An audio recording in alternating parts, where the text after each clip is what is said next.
ఇంకొక వార్త విడొచ్చు, మావోయిస్టు కీలక నేత సునీతక్క లొంగుబాటు.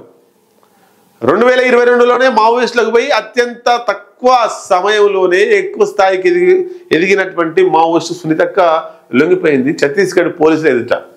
మరి ఆమెతో ఇంకా కొంతమంది కూడా నక్సలైట్లు లొంగిపోయారు. ఒక్కసారి 6వ పేజీలో వార్త ఇచ్చారు. ఇంతకీ సునీతక్క ఎవరు, మరి ఎందుకు లొంగిపోవాల్సి వచ్చింది, ఆమె సిద్ధాంతం ఏంటి, ఆమె ఎందుకు లొంగిపోయింది అనేటువంటిది ఒక్కసారి చదువుదాం. మావోయిస్టులలో రోజు రోజుకి లొంగిపోతున్నారు.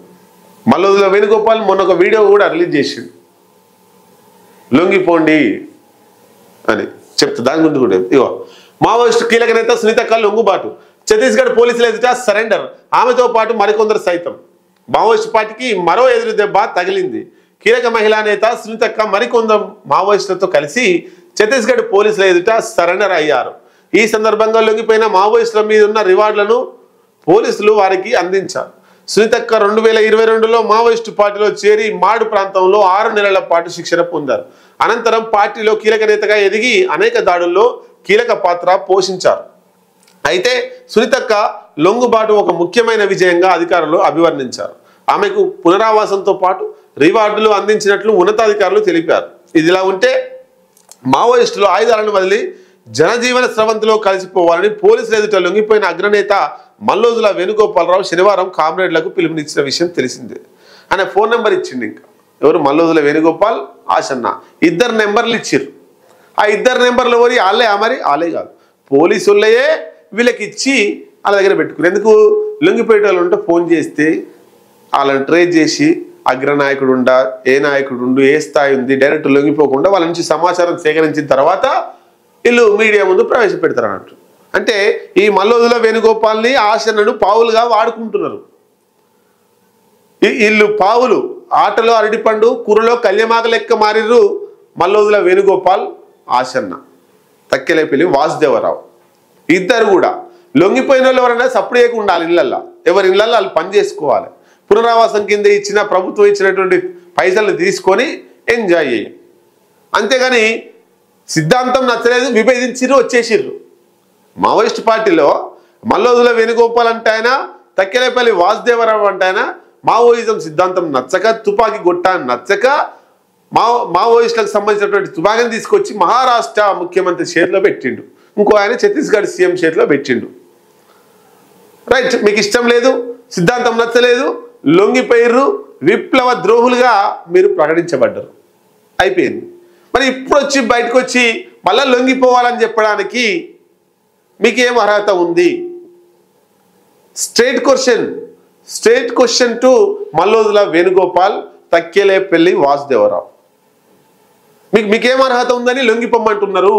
ఆ సిద్ధాంతం మంచిగా లేనప్పుడు మీరు ఆ సిద్ధాంతం గురించి మాట్లాడొద్దు కదా.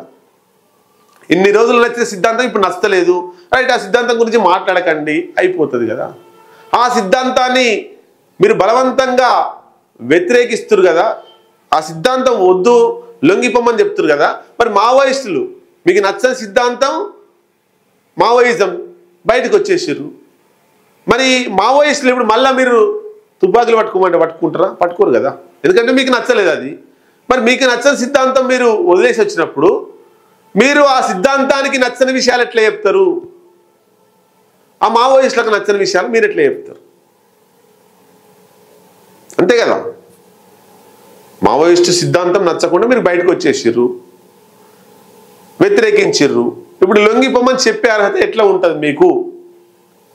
సో మల్లోజుల వేణుగోపాల్ అంటే ఆయన, ఈ తక్కెలేపల్లి వాసుదేవరావు అంటే ఆయన ఇప్పటికి కూడా చేపలు పట్టే ముందు గాలాలు వేసేటప్పుడు గాలాలకు ఎరలేస్తాం, ఆ ఎరల ద్వారా చేపలు పడతాయి. ఇక వీళ్ళను కూడా ఎరల్లాగా ఈ ప్రభుత్వాలు ఉపయోగించుకుంటున్నాయి.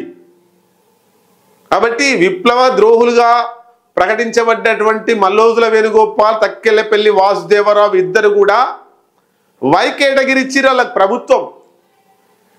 ప్రపంచ చరిత్రలో లొంగిపోయిన మావోయిస్టులకు వై కేటగిరీ ఎక్కడన్నా ఇచ్చిర్రా? ఇయ్యడంలో అర్థం ఏంటి అంటే టోటల్ మీరు గవర్నమెంట్ హ్యాండ్ ఓవర్లో ఉన్నట్టే కదా. మావోయిస్టులో పనిచేసినప్పుడు మావోయిస్టులు లొంగిపోయిన వాళ్ళకు ఎంతమందికి వై కేటగిరీ ఇచ్చింది? వై కేటగిరీ సాంబశివుడు ఆయనకు ప్రాణహాని ఉండే నయీం నుండి, ఆయనకు వై కేటగిరీ ఎందుకు ఇవ్వలేకపోయారు? మరి చాలామంది లొంగిపోయినటువంటి సీనియర్ నాయకులు, పెద్ద పెద్ద నాయకులు కూడా ఉన్నారు, వాళ్ళకు కూడా థ్రెట్ ఉంది, అయినా వాళ్ళకు ఎందుకు వై కేటగిరీ ఇవ్వలేకపోయినారు అంటే వీళ్ళు మావోయిస్ట్ పార్టీలో ఉండి కోవర్టులుగా ఈ ప్రభుత్వాలకు పనిచేసారు కాబట్టి, వాళ్ళకి హెల్ప్ చేశారు కాబట్టి వాళ్ళని కాపాడుకునే క్రమంలో వై కేటగిరీ కేంద్ర ప్రభుత్వం ఇచ్చింది. ఇట్లా మరి లొంగిపోయిన మావోయిస్టులందరికీ వై కేటగిరీ ఇస్తుందా? 208 మంది నక్సల్స్ తక్కెలపల్లి వాసుదేవరావు వెంబడి లొంగిపోయారు. 60 మందో 70 మందో మల్లొదుల వేణుగోపాలరావు వెంబడి లొంగిపోయారు. ఈ లొంగిపోయిన వాళ్ళందరికీ కూడా మరి వై కేటగిరీ పెట్టు.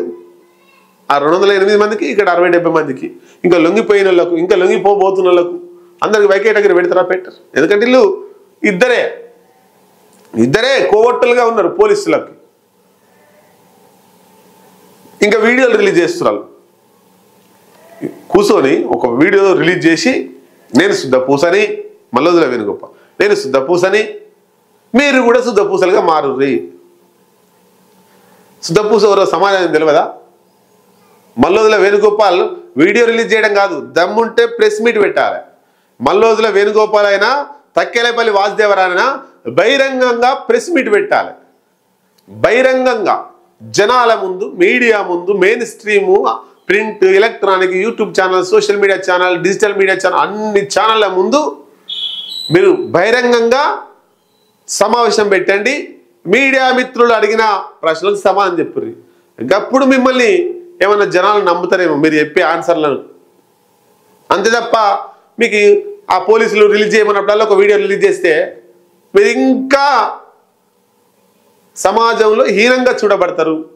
మీ మీద ఇంకా సమాజంలో గౌరవం మీ మీద తగ్గుతుంటుంది. వీడియో రిలీజ్ చేసినప్పుడల్లా కూడా అర్థమైపోతుంటుంది మీరు ఎవరికి జోకుతున్నారో అర్థమైపోతుంటుంది. కాబట్టి రాజ్యం కుట్రలో మీరు భాగమైనా పర్లేదు, కానీ సిద్ధాంతాలకు నష్టం జరిగేటువంటి పనులు చేయొద్దు అనేటువంటిది చాలామంది కోరుకుంటున్నారు.